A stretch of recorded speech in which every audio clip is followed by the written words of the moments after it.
नमस्कार, मैं हूं आपके साथ अनुष्का और आप देख रहे हैं प्राइम ब्रेकिंग न्यूज। मुजफ्फरनगर से खबर है। पशुओं के लिए मिली 3 लाख वैक्सीन। गला घोटी बीमारी, गौशाला व बरसात को लेकर पशु चिकित्सा अधिकारी जितेंद्र गुप्ता ने दी विशेष जानकारी। क्या कुछ कहा, सुनिए आप।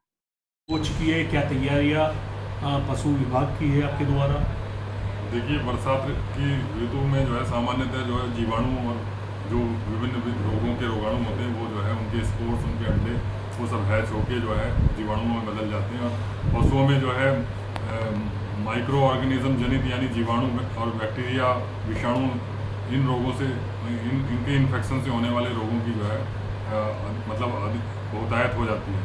तो सामान्यतः जो मुख्य रोग है जो इस ऋतु के प्रारंभ होने पर होता है वो पशु में गला घोंटू रोग होता है, जिसको अंग्रेजी में हम लोग हीमोरेजिक सेप्टिसीमिया या एचएस बीमारी के नाम से भी जानते हैं। तो इस रोग की रोकथाम जो है इसलिए करना या टीकाकरण करना इसलिए आवश्यक होता है कि इस रोग में पशु की बहुत शीघ्रता से, बहुत तेज़ी से मृत्यु हो जाती है। तो एचएस टीकाकरण हम लोग जो है 1 जून से प्रारंभ कर चुके हैं।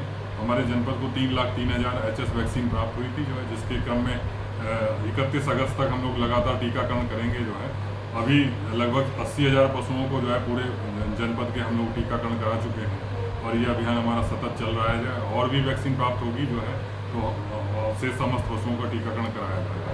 इसके अलावा जो हमारी गौशालाएँ हैं उनमें हमने टीकाकरण जो है पहले ही पूर्ण करा दिया है जो है वो।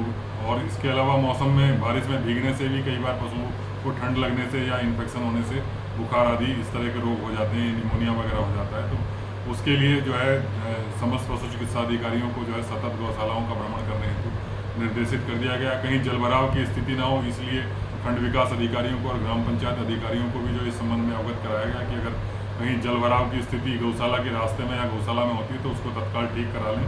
पिछले वर्षों का जो अनुभव रहा है उसमें 2-3 वर्षों में तो कोई दिक्कत नहीं आई है, लेकिन वर्ष 2022 में चरथावल क्षेत्र में कुछ गौशालाओं में जलभराव हो गया था तो पशुओं को वहाँ से शिफ्ट कराना पड़ा था। तो उन पशु चिकित्सा अधिकारियों को और वहाँ के ग्राम पंचायत अधिकारी, प्रधान आदि को पूर्व से इस संबंध में अवगत करा दिया गया कि अगर इस तरह की कोई संभावना लगती है तो पानी का भराव होने से पूर्व भी पशुओं को वहाँ से दूसरी गौशाला में ऊंची जगह पर शिफ्ट करवा दिया जाए। किसानों के लिए कोई अपील से?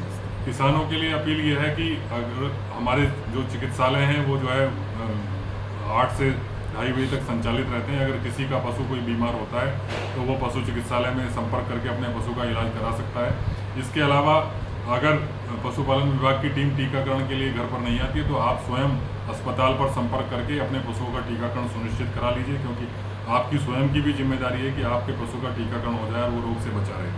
चिकित्सा की जहाँ तक बात है, जो क्षेत्र हमारे असेवित क्षेत्र हैं यानी जहाँ पर पशु चिकित्सालय में पशु चिकित्सा अधिकारी नहीं है या जिस क्षेत्र में पशु चिकित्सालय नहीं है तो उनके लिए सरकार ने पशुपालन विभाग के माध्यम से 1962 नंबर की ऑनलाइन सेवा शुरू की हुई है। अगर आप 1962 नंबर पर डायल करके अपने पशु की बीमारी की सूचना देते हैं जो है तो प्राथमिकता के आधार पर जो है जो जनपद में 4 हमारी mobile veterinary unit emergency call attend करने के लिए संचालित हैं, उनमें से कोई ना कोई एमवीयू आपके द्वार पर पहुँच के आपके पशु को आवश्यक चिकित्सा प्रदान की करेगी। किसी वजह से अगर आपका 1962 पर कनेक्शन नहीं हो पाता है तो आप अपने निकट के पशु चिकित्सा अधिकारी से संपर्क करते हुए जो है या जनपद मुख्यालय से संपर्क करते हुए भी 1962 से सेवाएं प्राप्त करने के लिए एफर्ट्स कर सकते हैं।